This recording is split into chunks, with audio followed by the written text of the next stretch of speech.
Hi there, this is the first go I've managed to hook up my Canon camera as a webcasting camera. It's an EOS 5D Mark II, so it's quite an old camera. It's hooked up using USB cable, a mini USB to a standard USB, and it's going through my laptop and into my lecture, which I'm going to talk to now. And this is going to be switching over to here, where I'm going through my little webcam camera. I'm not sure how that looks, but that's fine. And we're going to talk about COVID-19 and how that's affecting the global airline business. And this came from a request that I had from CNBC, which was what's likely to happen to business travel and leisure travel over the next 20 years. And we did a interview, and hopefully that will be coming up on YouTube on the CNBC channel in the next coming days. However, I just want to talk to you through what I said in the interview. And what I said was basically that the current shock is very different than previous shocks in the business. So we've had 9/11, SARS, MERS, and the big financial crisis of 2008. And the big difference on all of those to COVID-19 is it's totally global. Even the financial crisis, the impact was felt at regional levels more keenly than globally. And what this means is that under the current situation is airlines the world over are impacted. In the previous impacts, airlines were able to adjust their network to avoid the crises. That's not possible here. And in terms of the return to growth and previous market development, I think there is some differences, and that we need to think about. In the short term, I think it's going to take a number of years to get back to the former growth that we have.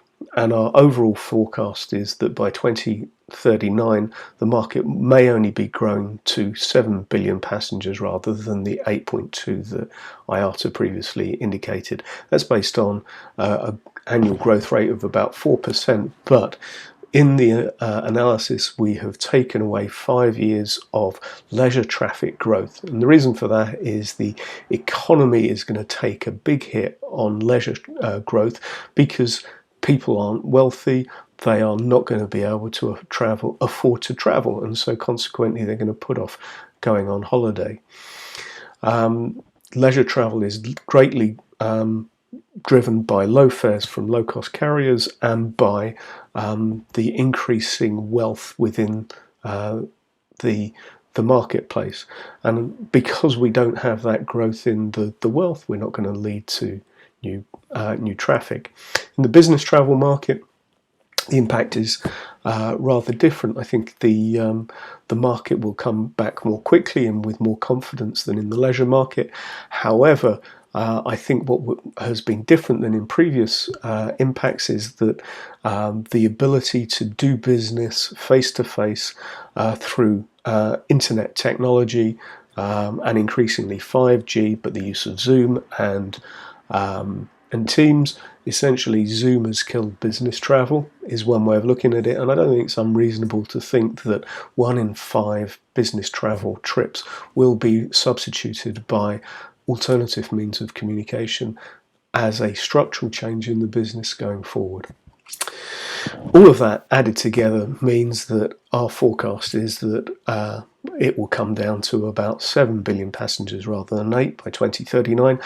And if we then also put on a concern around sustainability and environmental aspects, I think the number may be close to 6 or 6.5.